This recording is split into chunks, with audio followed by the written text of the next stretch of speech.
Story शुरू करने से पहले मैं आप सबसे एक रिक्वेस्ट करना चाहता हूँ कि प्लीज मेरे चैनल को सब्सक्राइब करें, वीडियो पसंद आए तो वीडियो पे लाइक करें और जितना हो सके अपने फ्रेंड्स को शेयर करें। इससे मेरे चैनल को सपोर्ट और आपका प्यार मिलेगा, सो प्लीज कंसिडर इट।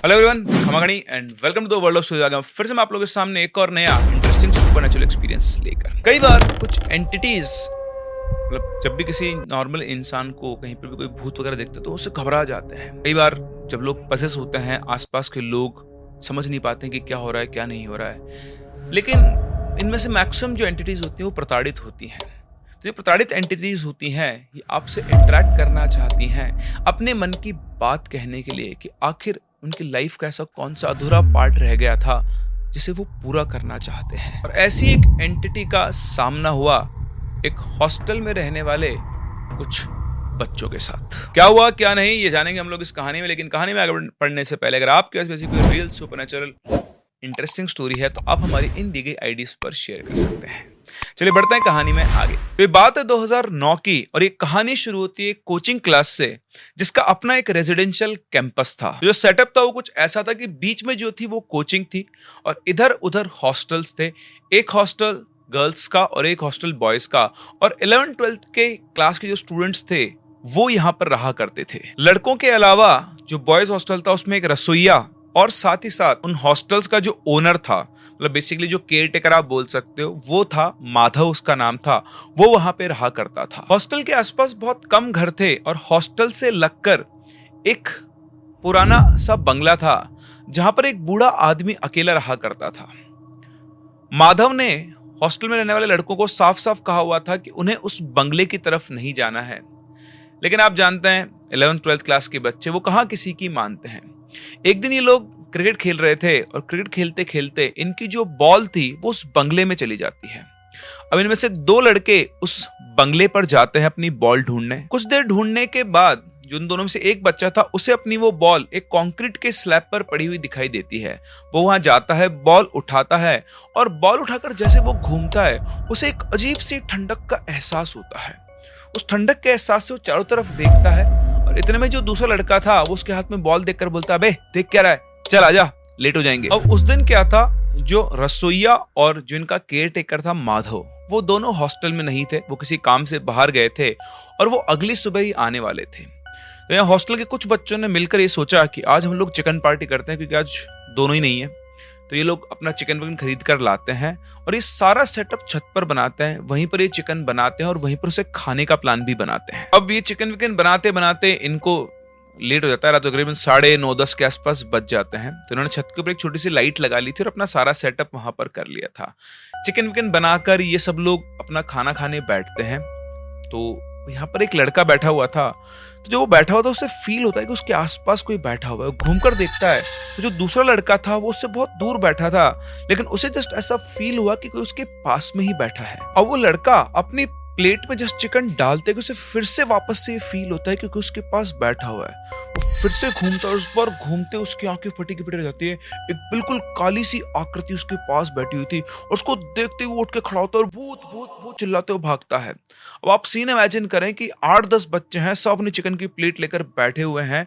एक प्लेट में चिकन सर्व हुआ और सर्व होते से वो काली आकृति दिखकर वो चिल्लाते हुए भागा। उसको देखते सारे बच्चे डर गए, वो भी उसके पीछे भागे। सब जब नीचे पहुंचे तो सबने पूछा कि क्या हुआ, तो बोलता है कि मैंने वहां पर ऐसे काली सी आकृति बैठी हुई देखी। तो बोलते वो साले पागल है, हो सकता है तेरे को वहम हो गया हो, एकदम से हम सबको डरा दिया है। लेकिन वो लड़का बहुत बुरी तरह से डर गया था। अब उन्होंने बोला चल वापस ऊपर चल के देखते। तो बोलता है मैं तो नहीं जा रहा, तुमको देखना है तुम देख लो। तो बाकी के जो बच्चे थे वो सबके सब ऊपर आते हैं। अभी थोड़ी देर पहले जब वो ऊपर थे तो चिकन बनने की बहुत अच्छी स्मेल हो रखी थी वहां पर, लेकिन अब वहां से चिकन की स्मेल ही गायब थी। अब सब लोगों ने सोचा ऐसा कैसे हो सकता है। फिर उन्होंने देखा तो बर्तन में चिकन तो पड़ा हुआ, लेकिन उसकी स्मेल बिल्कुल भी नहीं आ रही है। अब वो ये सब चेक ही कर रहे थे कि तभी एक और दूसरे लड़के को वो जो छोटी सी लाइट उन्होंने जला रखी थी उसके जस्ट पीछे कोई खड़ा हुआ दिखाई दिया। अगेन एक काली सी शेप खड़ी हुई थी और उसको देखते ही वो भी बहुत तेज चला, वहां कोई खड़ा है, भूत खड़ा है, और एकदम से उसके बोलते वो शेप गायब हो गई और वो लड़का भी सरपट भाग के नीचे दौड़ा। अब जैसे ही दो लड़के, पहले वो हो चुका और अब ये, उसको देखकर बाकी सब लड़के भी नीचे पहुंच गए और वो सीधा अपने रूम में जाके रुका। वहां पहुंचकर सब लड़कों ने आपस में बात की तो दो दो लड़कों ने एक ही चीज देखी थी। अब इस चीज को कोई डिनाई नहीं कर सकता था। उन्होंने बोला भाड़ में गया चिकन, आज रात को भूखे ही सो जाएंगे, और ये सब के सब अपने अपने रूम में जाकर चुपचाप सो गए। अब सुबह जब ये उठे तो ये चेक करने के लिए कि सुबह कोई था या नहीं, ये वापस से ऊपर गए और वहां जाकर ये देखते हैं कि इनके बर्तन में जो चिकन बना हुआ था उन 8-10 लोगों के लिए, वो सब गायब था। अच्छा, ये जो इंसिडेंट हुआ ना, ये गर्मी की छुट्टियां जस्ट खत्म होने के बाद ही हुआ था। मतलब अभी तक हॉस्टल के सारे लड़के नहीं आए थे, तो जो 8-10 लड़के थे इन्होंने ये सब एक्सपीरियंस किया था। लेकिन 1-2 दिन में सब नॉर्मल हो गया, इनको लगा कि इनका वहम था और ये बात आई गई हो गई। लेकिन इस इंसिडेंट के बाद से हॉस्टल के अंदर लोगों को कई बार एक काली सी आकृति, एक काली शेप घूमती हुई दिखाई दी। कई बार उन्हें अजीब अजीब सी आवाजें, फुसफुसाहट भी सुनाई देती थी, लेकिन किसी ने भी इसको इतना सीरियसली नहीं लिया। और ये सब कुछ हॉस्टल के बाहर होता था, हॉस्टल के अंदर नहीं होता था। मतलब कोई रात को अगर हॉस्टल के चारदीवारी के बाहर घूम रहा है तब उसे ऐसा फील होता था। इसी वजह से कई बच्चों ने रात में हॉस्टल से बाहर निकलना भी बंद कर दिया था। अब कुछ दिनों में हॉस्टल के सारे बच्चे वहां पर आ जाते हैं। उनसे कुछ बच्चे थे जिन्हें इस इंसिडेंट के बारे में कोई आइडिया नहीं था, तो ये लोग मेला देखने के लिए गए हुए थे, ऑब्वियसली जो हॉस्टल का जो केयर टेकर था उसे परमिशन लेकर। और रात को लौटते लौटते उन्हें करीबन 9:30 बज गए थे। अब 9:30 बजे के आसपास जब ये स्टूडेंट्स उस पुराने बंगले के सामने से गुजर रहे थे तो इन्हें अपने पीछे से पायल के चलने की आवाज आती है, इनके साथ साथ कोई चल रहा हो। अभी आवाज सुनकर एक लड़का जब हवेली की तरफ देखता है तो उसे अपने से थोड़े डिस्टेंस पर उनके पैरेलल ही एक लड़की चलती हुई दिखाई देती है। अभी देखते हुए लड़का अपने बाकी दोस्तों बोलता है, यार देख, इस बंगले में लड़की कौन है। अब जैसे ही बाकी सब लोगों को लड़की दिखती तो थोड़ा सा बंगले के पास जाने की कोशिश करते हैं देखने के लिए कि ये कौन है। जैसे ये बंगले के पास जाते हैं वैसे ही वो इनके पास आने लगती है, और इतने में ही एक लड़का उसको देखकर बहुत तेज चिल्लाता और वहां से भागना शुरू करता है। अब आप समझे 7-8 लोगों का ग्रुप है, अगर एक आदमी भी डर के भागना शुरू करता है तो बाकी सब बिना पूछे भागना शुरू करते हैं। वो भी सब उसके पीछे जो भागना शुरू करते हैं और भागते भागते सीधे हॉस्टल की तरफ जाते हैं। बात सिर्फ इतनी नहीं थी कि ये भाग रहे थे, उन्होंने पीछे मुड़ के देखा तो वो लड़की भी इन लोगों के पीछे भाग रही थी। इससे वो सब लोग और बुरी तरह से घबरा गए थे और सीधा वो अपने कोचिंग के जो कैंपस होता है उसमें एंटर करते हैं। तो उसमें पहले गर्ल्स हॉस्टल आता था, फिर कोचिंग और फिर बॉयज हॉस्टल। तो भाग रहे थे तो उधर गर्ल्स हॉस्टल में एक लड़की जिसका नाम सोनाली था, वो अपने रूम की बालकनी पे खड़ी होकर फोन पे बात कर रही थी। ये लड़के चिल्लाते हुए भाग रहे थे तो उसकी नजर इन लड़कों के ऊपर पड़ी और उन लड़कों के बाद उसकी नजर उस लड़की के ऊपर पड़ी जो उनके पीछे भाग रही थी। इधर वो भागते हुए लड़कों की नजर भी सोनाली पर पड़ती है। अब हुआ क्या, जैसे सोनाली ने उस पीछे भागती हुई चुड़ैल को देखा, उस लड़की को देखा, बुरी तरह घबरा गई। पर उसने उसका कौन सा रूप देखा और वो चीख के अपने रूम के अंदर भागने लगी। लेकिन जैसे वो रूम के अंदर भागने के लिए घूमी, वो लड़की बिल्कुल उसके सामने खड़ी थी। उसको देखते उसके मुंह से चीख निकलकर वो वहीं के वहीं बेहोश हो गई। उसकी चीख की आवाज सुनकर माधव भागता हुआ बाहर आता है। उस दिन माधव गर्ल्स हॉस्टल के बाहर ही था और जैसे उसने चीख सुनी वो बाकी लड़कियों को सोनाली के रूम के वहां जाने को बोलता है। वहां जाकर वो बोलती है कि सर ये तो बेहोश हो गई है। वो उसे उठाकर, मतलब उनसे बोलता है कि इसको उठाकर इसके रूम के अंदर लेकर जाओ, मैं आ रहा हूँ। और इधर से वो लड़के जो चीखते हो भाग रहे थे उनसे पूछता है क्यों चिल्ला रहे हो, क्या हुआ। अब वो लड़के उसे क्या बताएं, वो लड़कों पर चिल्लाता क्या बचा रखे है, चलो सब अपने रूम में। वो थोड़ा कड़क था और सबके सब बच्चे लड़के चुपचाप अपने रूम में चले जाते हैं।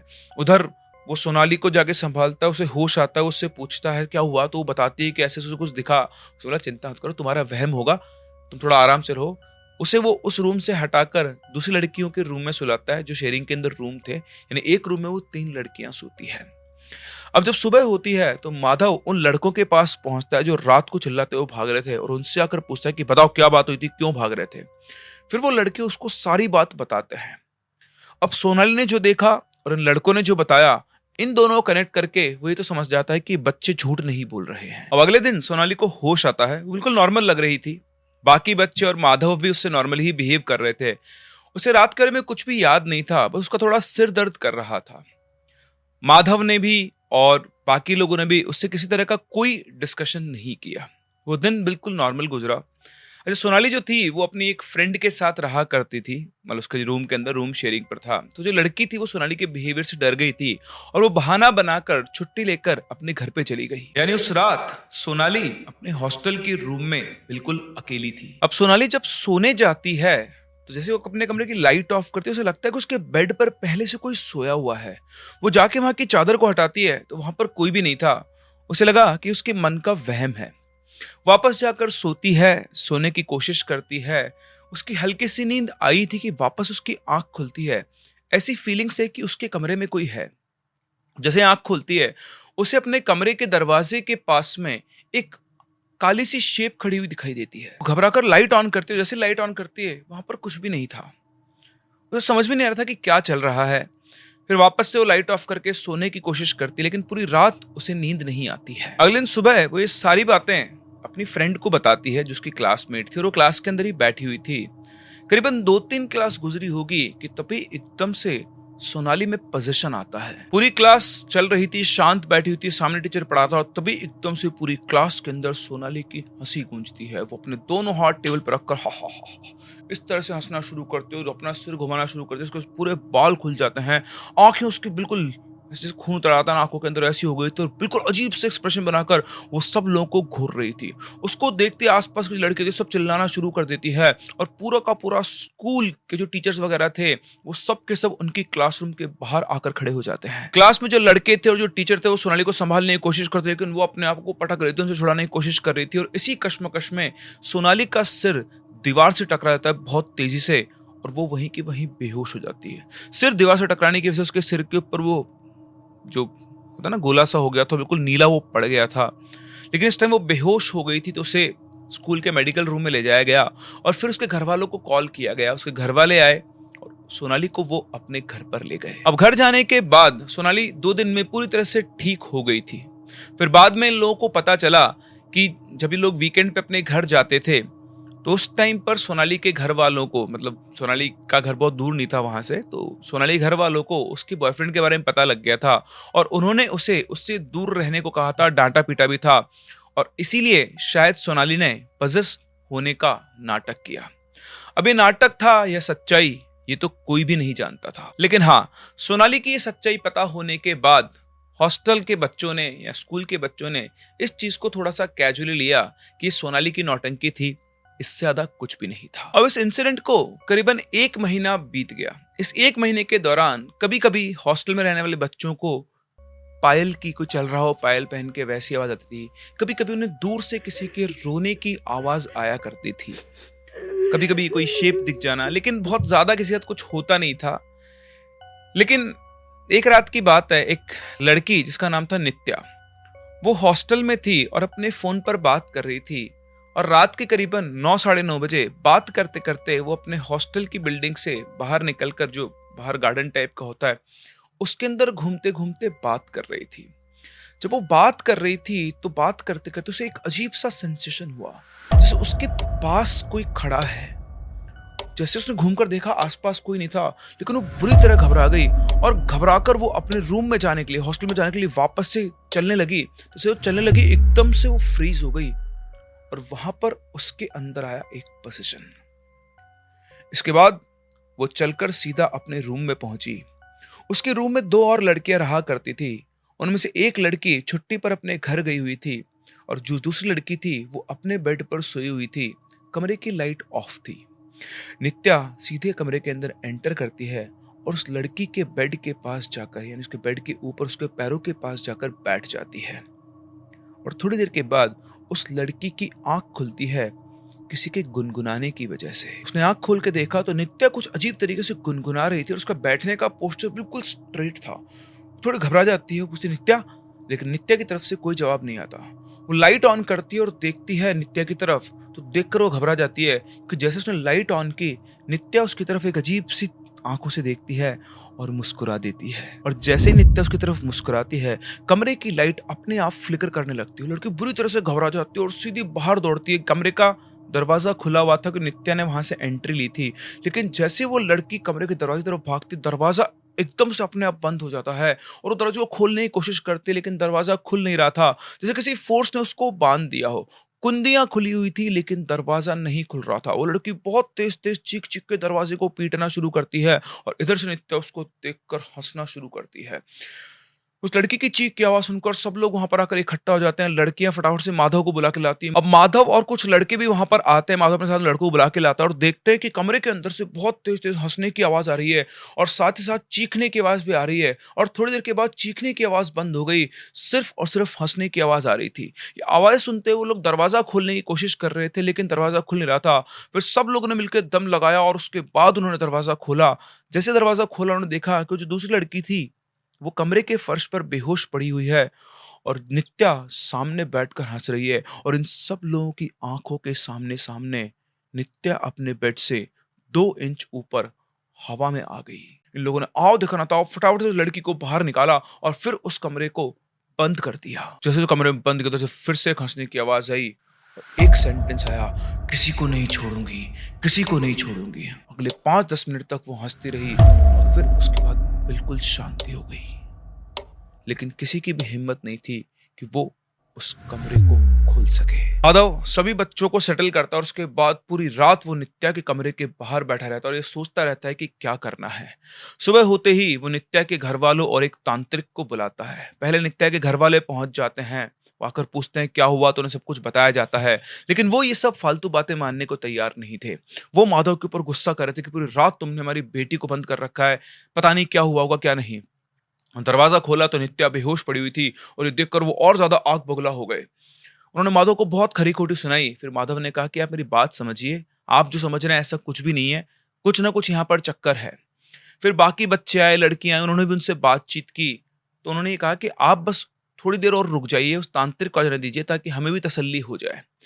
समझाने बुझाने के बाद नित्या के घर वाले मानते हैं और वो उस तांत्रिक के आने का वेट करते हैं। अब जब वो तांत्रिक आता है तो उसको माधव सारी बात बताता है। माधव से सारी बातें सुनने के बाद वो जो तांत्रिक था उसके साथ 4 लोग और रहते उसके शिष्य, वो लोग एक कमरे के अंदर बैठते हैं। वहां पर हवन कुंड बनाता है, वो वहां बीच में बैठता है। नित्या को बुलाया जाता है, उसके सामने बिठाया जाता है। बाकी कमरे के चारों कोनों में उसके जो 4 सहायक थे वो भी मंत्र जाप कर रहे थे और थोड़ी देर के अंदर उन मंत्रों के जाप से नित्या के शरीर में वो जो आत्मा थी वो आ जाती है। उसके घर वालों की आंखों के सामने सामने नित्या के शरीर के अंदर अजीब सी हलचल होना शुरू होती है और उसके बाद वो चीखना शुरू करती है। सब देखकर एक बार वो घबरा गए, लेकिन बाकी लोग की बात अब उन्हें सच नजर आ रही थी।